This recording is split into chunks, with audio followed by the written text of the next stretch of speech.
Hi, welcome to Refresh Furniture. My name is Jacinta. So today I am doing a tutorial to show you two things. Firstly, how to create sauce. No blending, guys. So this is really easy. If you think I can't afford to buy all these paints to blend or to buy a big pot of paint so I can make my own colors, check out Custom Millie's range. And what I do today is shows you we can still create lovely pieces with one color. All right, my second really exciting thing is I finally saved up enough money to buy a Festool sander. So I bought two in fact, and a mini extractor. Today's video, I'm not really talking about the mechanics of anything. I'm simply going to show you my first experiences using it and give you a little bit of hints that I picked up along the way. When I'm more comfortable with using the sanders, I will do a better overview. Okay. Do I think it is worth it? Because it is expensive? Yes. Okay. But remember, you do need to justify it by, using it more than once or twice a year. All right. I hope you enjoy the show. Guys, don't forget to subscribe. Hi, so we start off this project by cleaning this beautiful old buffet with Custom Millie's Clean Cut, and I simply just spray it on and rinse off with cold water. I had to repeat this process a few times because this old girl, well, she was filthy.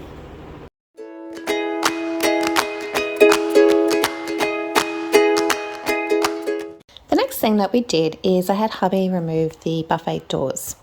When you take out the hinges, make sure that you put it in a bag marked top left, top right. That way, when you go to put the hinges back on, you won't have any issues. We actually soaked the hinges in tomato sauce for a couple of days to clean them up. And then I simply just washed the hinges, or the gunk came off. And then I move on and painted the hinges with gold gilding wax. I will list what products I use below on the comment section. You can use your fingers. I'm just going to use a brush, so you only need really the tiniest amount. It's the little details that finish your piece and just adds to that wow factor.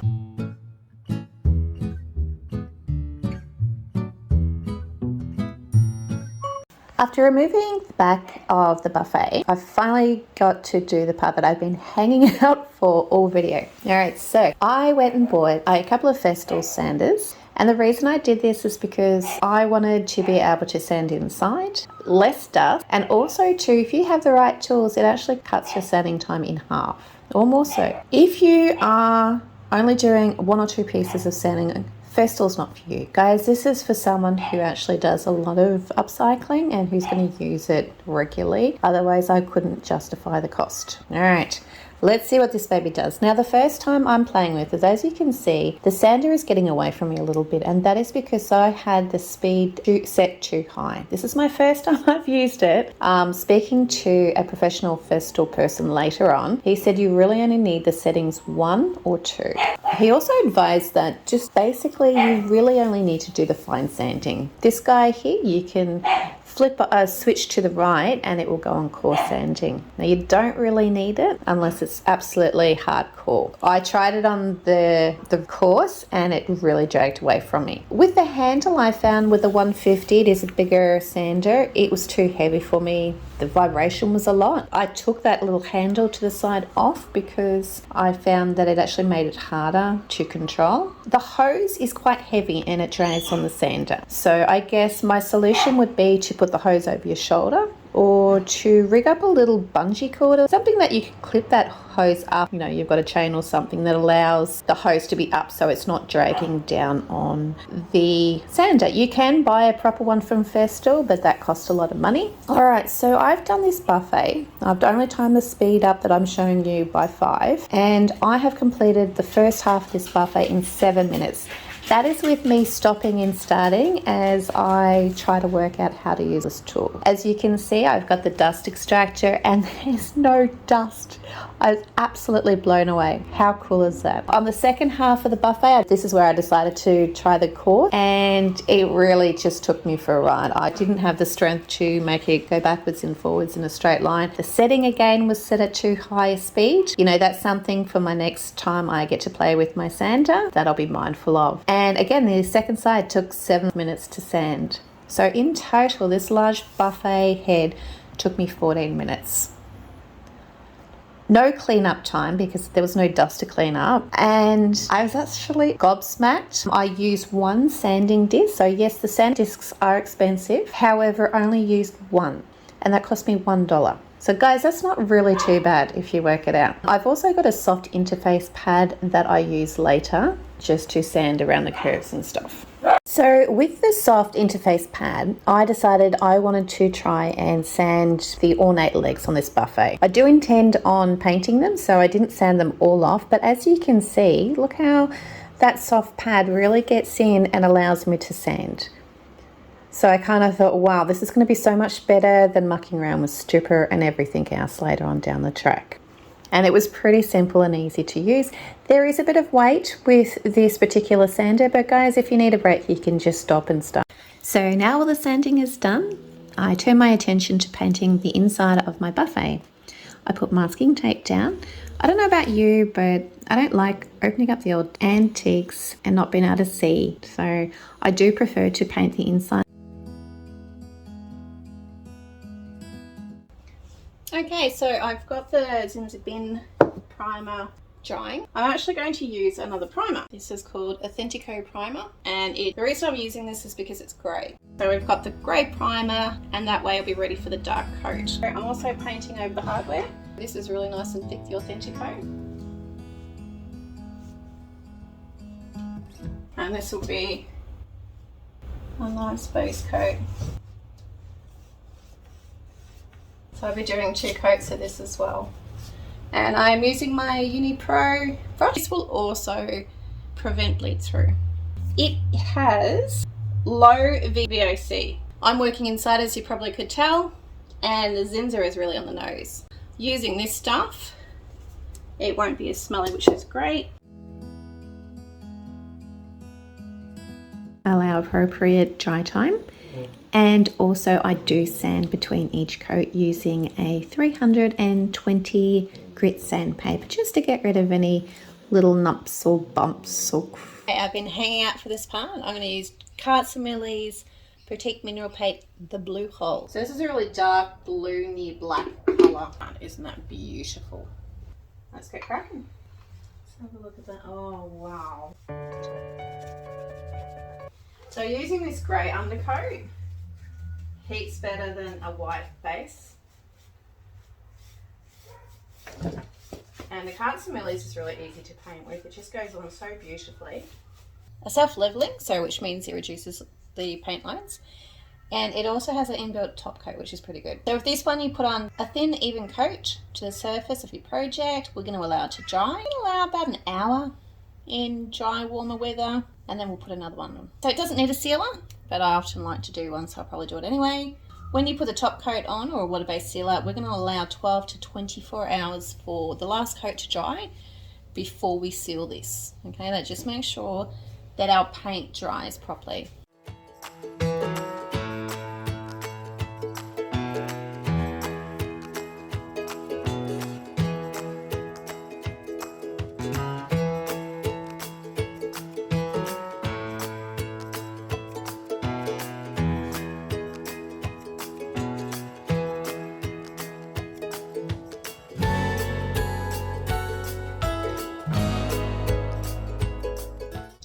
I let this dry overnight. Now I'm sanding back the first coat to get that really silky smooth top coat using my Festool RTSC 400, and I'm using 320 grit.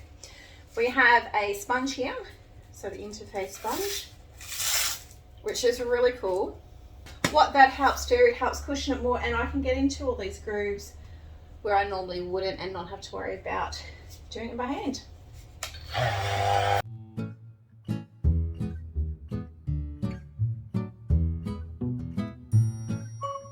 so get a damp microfiber cloth. Now we've sanded it all down, and just wash up that paint dust. Now I'm going to paint. I love these products. I can use them inside. It'll self-level. I think the cream will match the color of the blue a little bit. So today I'm going to use a microfiber roller. I usually don't because I find I use more paint with a roller, but to get into these parts at the back, it's a lot easier because I've got a nice hook neck. So this is a nice creamy color. And the second coat. So just make sure when you get to these decor pieces, try to make sure that you remove any build-up of paint, because that'll spoil the final outcome of your piece.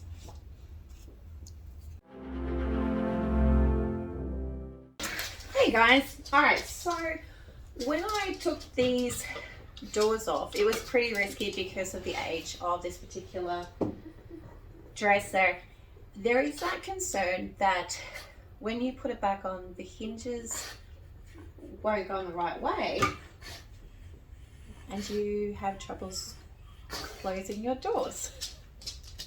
I took loads of precaution and I labelled, you know, top left, top right. I have painted on the edges here. It was the door, oh sorry, Frank's trying to eat my shoelaces. So I did paint on a coat, only one coat, and I will remove that paint, so hopefully that'll give it a little bit more ability to go in and out. And then I'll just hemp oil it. So I will show you. So the reason I took these out is one, because I wanted to paint inside. So it's a lot easier to remove your cupboard doors. And also too, I wanted to just add a little bit of fadaz. And you see how it's not closing. What I'll do, I'm going to get some fillet head screws on here rather than the flat head.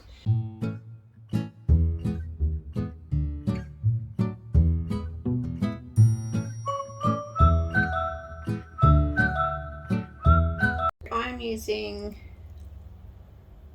Gilding wax gold. As you can see, I have done the ridges here. I'll show you how I did that later, and I'm just going to show you what I do. They do say if you use oil-based gold to wear gloves, but I don't.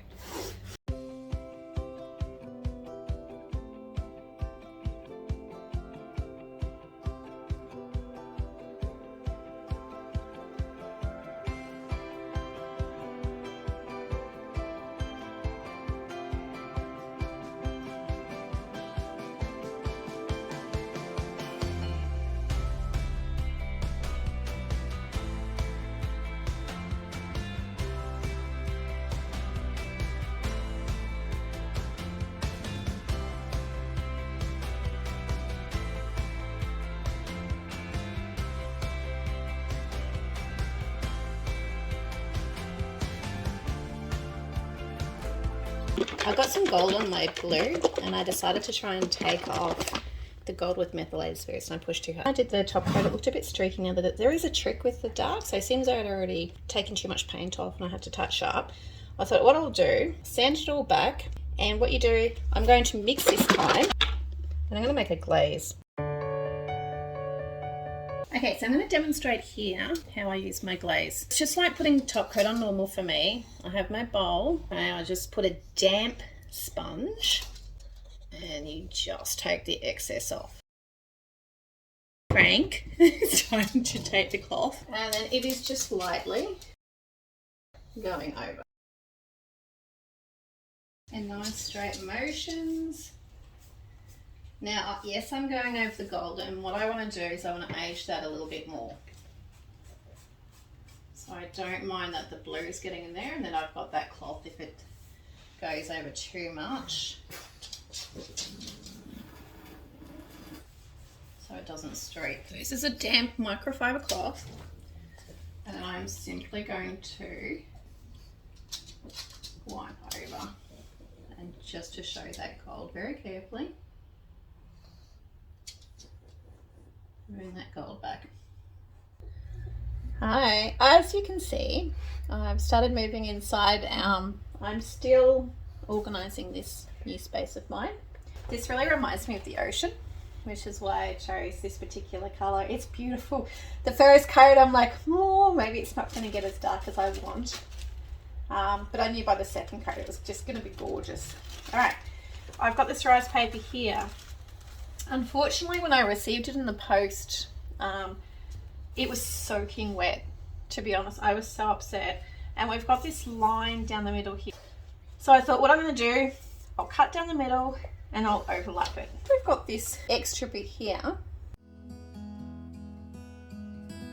Okay, so time to stick it on. I'm going to use Millie's Boutique Satin Top Coat. This stuff is my absolute favourite. I'm going to use my sleek brush to put it on because it's water-based, it just washes off. All right, I'm really nervous with this one. Okay, so it's okay. And then we've got our other part with the girl.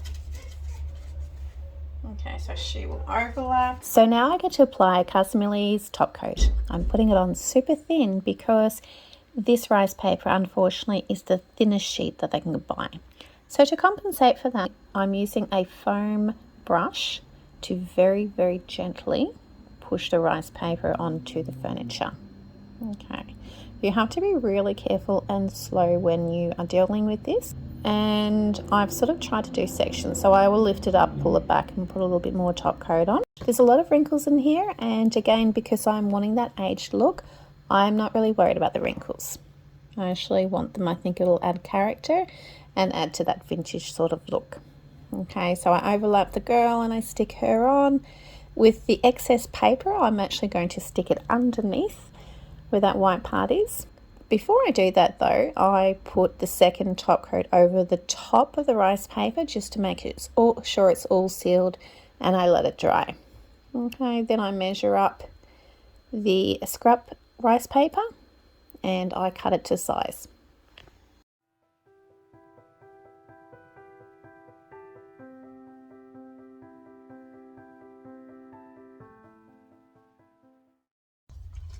I don't think these joins worked as well as when I used my thicker rice paper. So it's all a learning curve, and guess what? It doesn't matter. So if this part, when it dries, still looks really higgledy-piggledy, I'll just blend it in. Okay, it's not the end of the world, but I will have this texture from the rice paper underneath. So I can just use that as little peeps of something to create a scene. I did. And Frank's not happy. Off it goes. All right, I'll do the other side and I'll see. I won't cut this line here, and we'll see if I have better luck.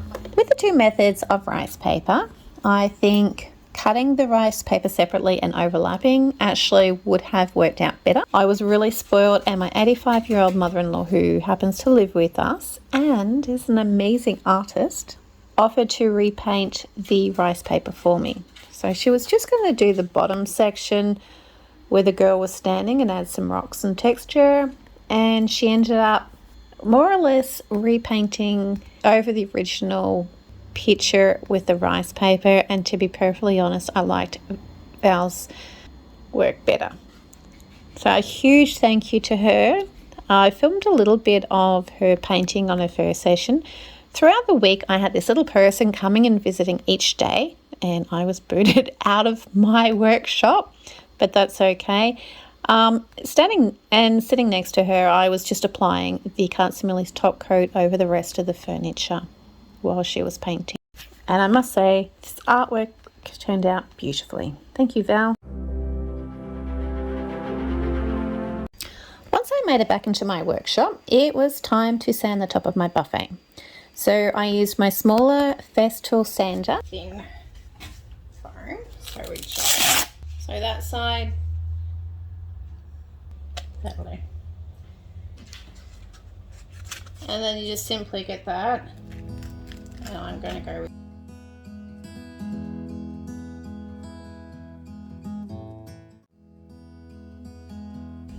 okay, I've taken off some of this. I left half of it because I want that added characteristic.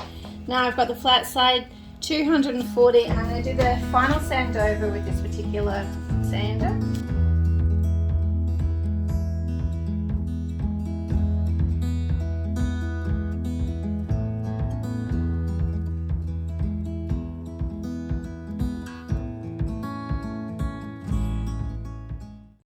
Use a damp microfiber cloth just to get rid of any dust. Okay, today I'm going to use the Millie's hemp oil. It will nourish this. Today I'm just going to use a cotton singlet just to rub it in. It does not leave any paint lines. Alright, you watch.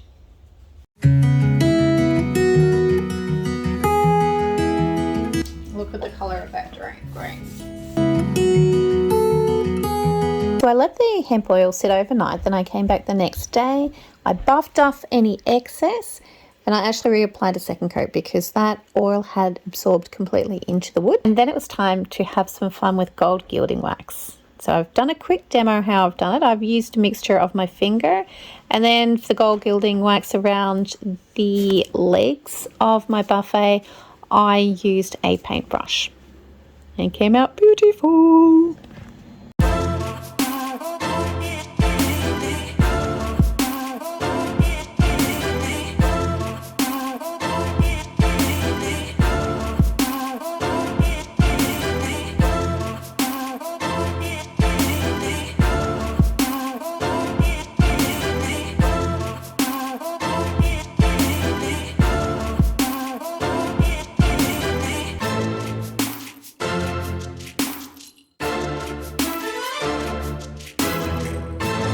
Hey guys, so we're finally at the end of the show. I hope you love what I've created with this buffet. I think it is one of my favorites. I think we did a good job. Don't be afraid of using the gold gilding wax. I really think it makes things pop. Millie's products, wow. All right, one color has created this, and their hemp oil. The hemp oil is going to be, you'll probably see a lot more of it because I just love it. It is so easy to use. I don't have to worry about paint lines. I really love, especially with the older pieces of furniture, that I'm bringing that natural grain back. And I don't care if the tannin comes through because it's old and it retains that character of the piece. Guys, I hope you enjoyed it. I hope you kind of found some of the information that I gave you useful. Have a great week and I'll see you next time. Bye. Happy painting, everyone.